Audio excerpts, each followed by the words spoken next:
Dubai පැත්තෙන් ඉඳන් එන තෙල් නැවක මිල වැඩි වුණාම ලංකාවේ භාණ්ඩ හා සේවාවල මිල වැඩි වෙන්නේ කොහොමද කියලා හිතලා තියෙනවද?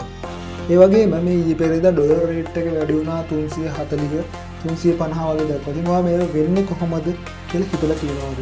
කොහොමද මේ අතරම කන්ට්‍රෝල් වෙන්නේ?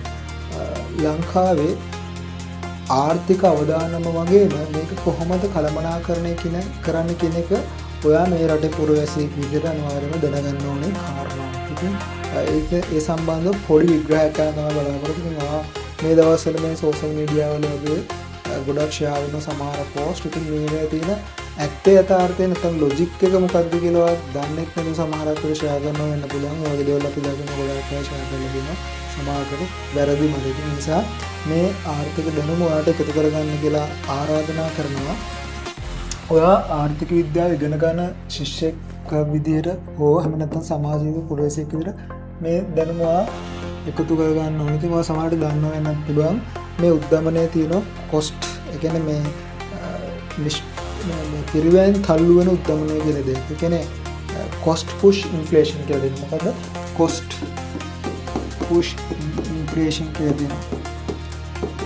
මේ කියන්නේ නිෂ්පාදන පිරිවැය වැඩිවීම නිසා භාණ්ඩ හා සේවාවල මිල වැඩි වෙනවා. ඒක ඔයා දන්නවා මේ ගිය කාල වකවානුව තුළ මේ තිබිච්ච ලෝක යුද්ධය නිසා ලෝකේ මේ ලෝක තෙල්වල මිල මොකක් වුණාද? තෙල්වල මිල වැඩි වුණා. එතකොට ලෝක වෙළඳපොලේ තෙල්වල මිල වැඩි වුණාට පස්සේ අපේ රටට ආනයනය කරන තෙල්වල මිල මොකද වෙන්නේ? ඒක වැඩිනකොට ඒ විතරක් නෙමෙයි මෙහෙට ඉම්පෝට් කරන ඕනෑම භාණ්ඩ හා සේවාවක මිල වැඩි වෙලා තියෙනවා. ඉතින් ඒක තමයි මේ රටේ ලංකාවේ නිෂ්පාදකයන්ගේ නිෂ්පාදන පිරිවැය නිෂ්පාදන කොස්ට් එක වැඩි වෙලා අපේ රටේ මේ කියන ඔයාගේ ඔය දෙට්ට කියන පරිප්පු වල සීනි වල වගේ මේ අපේ භාණ්ඩ හා සේවාවල මිල මට්ටම නැත්නම් හැම භාණ්ඩයකම මිල වැඩි වෙලා තියෙන මේකට හේතුව මේ නිෂ්පාදන පිරිවැය වැඩි වීම කොස්ට් පුෂ් ඉන්ෆ්ලේෂන් කියන සමානකට මේ පිරිවැයෙන් තල්ලු වුණොත් වෙනවා සස්පෙක්ට් ආර්ථික විද්‍යාව කරනවා නම් ගොඩක් වෙලාවට අහලා තියෙන දෙයක්. හරි. අපි බලමු ඊළඟ කාරණාව මේ ඊයේ පෙරේදා ඩොලරේ රේට් එක මෑත අතීතයේ නූ ආකාරයට වැඩි වුණා. ඩොලරේ අගේ ගියා 300 340 350 වගේ ලොකු ගානකින් වැඩි වුණා මේ ඩොලරේ අගේ. ඒක රුපියලට සාපේක්ෂව ඩොලරේ වටිනාකම ඉතාමත් තියෙන අපි ඔකට කියනවා මුදලේ අගේ අවප්‍රමාණය වුණා කියලා. රුපියලේ අගේ අවප්‍රමාණය වුණා කියලා. ඒක ලංකාවට විතරක්ම වෙච්ච දෙයක් නෙමෙයි.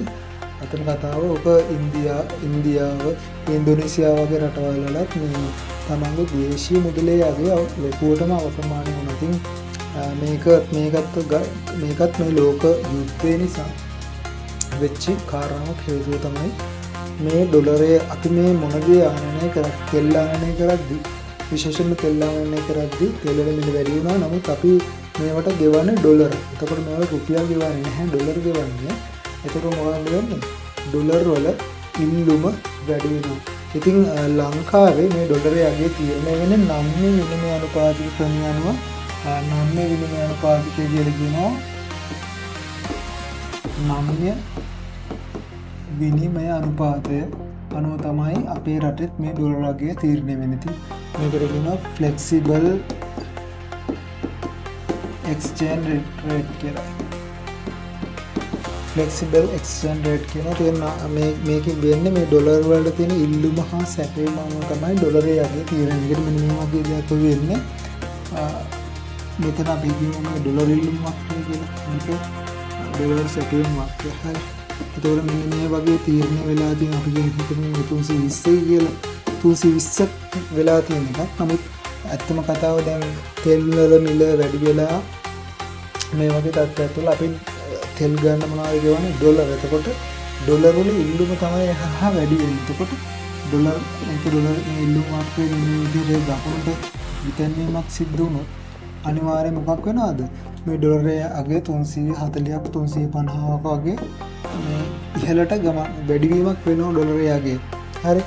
එතකොට මෙන්න මේ වගේ තමයි මේ කියන 9 විනිමය අනුපාතය කියනවා තමයි මේ ඩොලරේ අගේ වැඩිවීම වෙන්නේ. ඉතින් අපේ රටේ මෙහෙම තමයි මේ ෆ්ලෙක්සිබල් එක්ස්චේන්ජ් රේට් එක හරහා ඩොලරේ අගේ වැඩි වෙන්නේ. හරි. අතරම දැන් මේ වගේ තත්ත්වයක් තුළ කොහොමද මේ වගේ දෙයක් රටක් කළමනාකරණය කරන්නේ? අපේ රට විශේෂයෙන් ගත්තොත් අපේ රටේ තියෙන මූල්‍ය මොකද මේ රාජ්‍ය මූල්‍ය ප්‍රතිපත්තිය සහ මූල්‍ය ප්‍රතිපත්තිය කියන මූල්‍ය දෙක තියෙනවා. මොනිටරි පොලිසි සහ ෆිසිකල් පොලිසි තියෙනවා. මූල්‍ය ප්‍රතිපත්තිය අනිත් එක රාජ්‍ය මූල්‍ය ප්‍රතිපත්තිය කියලා කියනවා. රාජ්‍ය මූල්‍ය ප්‍රතිපත්තිය.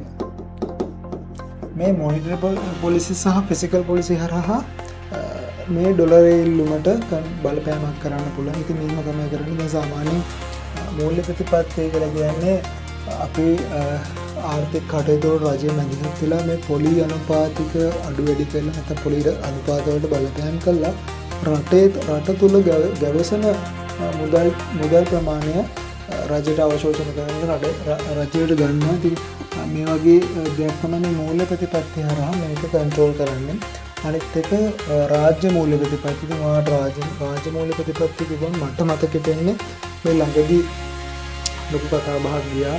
වාහන මෙච්චරක් ආනයනය කරා, මෙච්චර වාහන 1700 ගණන්ද 4000 ගණනක් කියලා කොහොම හරි ලොකු ප්‍රමාණයක්. ඉතින් ඇත්තටම අපිට කන්ට්‍රෝල් කර නොහැකි සාධකයක් තමයි මේ තෙල් මිල කියන දේ. හැබැයි වාහන වගේ දේවල් මේ රටේ මේ මොහොතේ ආනයනය කරන්න මොනයම් හෝ ආර්ථික ක්‍රමයක් කරා පෙළඹීම තියෙන මොකද වෙන්නේ? අර කලින් වගේ ඩොලර් වලට කරන ඉල්ලුම වැඩි වෙනවා. ඒ වගේ අවස්ථාවක අර අපි කතා කරා වගේ මේ විදිහට ඩොලරයගේ වැඩි වෙන්නත් හේතුවක් වෙනවා. මොකද වාහන ආනයනය කරද්දි මොකක් වෙනවද?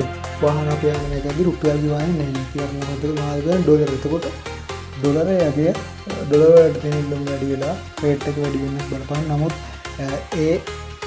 ඒකම විතරක් නෙමෙයි හේතුව මේ ලෝක වෙළඳපොලේ තෙල් මිල වැඩි වීම විශේෂයෙන්ම බලපාන. ඒක තමයි ගොඩාක්ම මේ ඩොලර් වල ඉල්ලුම වැඩි වෙන්න හේතුව. ඉතින් කෙසේ නමුත් මේ රාජ්‍ය මූල්‍ය ප්‍රතිපත්තිය කියන්නේ මොකක්ද කියලා මම පැහැදිලි කරන්නේ. මම හිතන්නේ මේකෙන් කරන්නේ මේ රජය ආර්ථිකයට මේ මැදිහත් වෙලා බදු අය කිරීම සහ රාජ්‍ය වියදම් කළමනාකරණය කිරීම තුළින් බලපෑමක් කිරීම තමයි කරන්නේ. දැන් අර බදු අය කිරීම කියනකවා දැන් මේ ළඟදී බදු අය කිරීම සහ අනිත් එක රාජ්‍ය වියදම් කළමනාකරණය.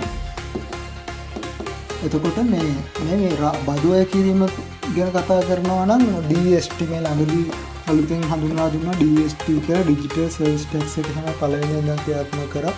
සහ ඊට පස්සේ අපි ඔය දන්නවා බදු ප්‍රතිසංස්කරණයක් ගෙනවා. ලොකු ප්‍රතිසංස්කරණයක් මේ පළවෙනි ඉඳන් අර ලිමිටේෂන් එක වෙනස් කළා. එතකොට මේ බදු අය කිරීම වෙනස් කිරීම තුළින් නුත් බලපෑම් කරනවා. සානිත්‍යක රාජ්‍ය වියදම් කළමනාකරණය මම කලින් කතා කරා වගේ රජයක් විසින් මේ විදිහේ මේ වෙලාවේ තමන්ට තම ආර්ථිකය කන්ට්‍රෝල් කර හැකි සාධකවල උපරිම කන්ට්‍රෝල් කරන්න ඕනේ. එහෙම නැති වුණොත් මේ ඩොලරේ වැඩි වීම අනිවාර්යයෙන්ම තාමත් වේගවත් වෙනවා. ඒ නිසා තාර්කික ආර්ථික විද්‍යාව ඉගෙන ගන්න කෙනෙක් විදිහට මේ වෙලාවේ ලෝක වෙළඳපොලේ සිද්ධ වෙන සිදුවීම් අපිට කන්ට්‍රෝල් කරන්න බැරි වුණත් අපේ රටේ කන්ට්‍රෝල් කරන්න පුළුවන් සාධක කන්ට්‍රෝල් කරොත් යම් කිසි ප්‍රමාණයකින් හෝ මේ ඩොලර් රේට් එක වැඩි වීම අතරම සීමා කරන්න නැත්නම් පාලනය කරන්න පුළුවන්. ඒ නිසා මම හිතනවා යාට යම් කිසි අවබෝධයක් එන්නදී අපේ රටේ ආර්ථික අවදානම සහ රජයක් විසින් රටක් විදිහට මේක කොහොමද මේ කන්ට්‍රෝල් කරන්න කියන එක පිළිබඳව. ඒ නිසා ඔයා මේ මොහොතේ යම් වැරදි පෝස්ට් එකක් සෝෂල් මීඩියා ෂෙයා කරනවා නම් ඒක ෂෙයා කරන්න එපා. ඔයා හරියට දැනගෙන කරනවා නම් ඒක තමයි වටින නිසා මේ දැනුම යම්කිසි ආකාරයකට ඔයාලට ප්‍රයෝජනවත් වෙයි. ඒ නිසා මේ වීඩියෝ එක ෂෙයා කරලා ඔයාලට යම්කිසි අදහසක් තියෙනවා කමෙන්ට් එකක් දීලා දෙන්න. සුදිනාරම් ජය වේවා. උසස් පෙළ ආර්ථික විද්‍යාවට විශ්වාසනීය ඔන්ලයින් මඟ පෙන්වීම The Econ Sir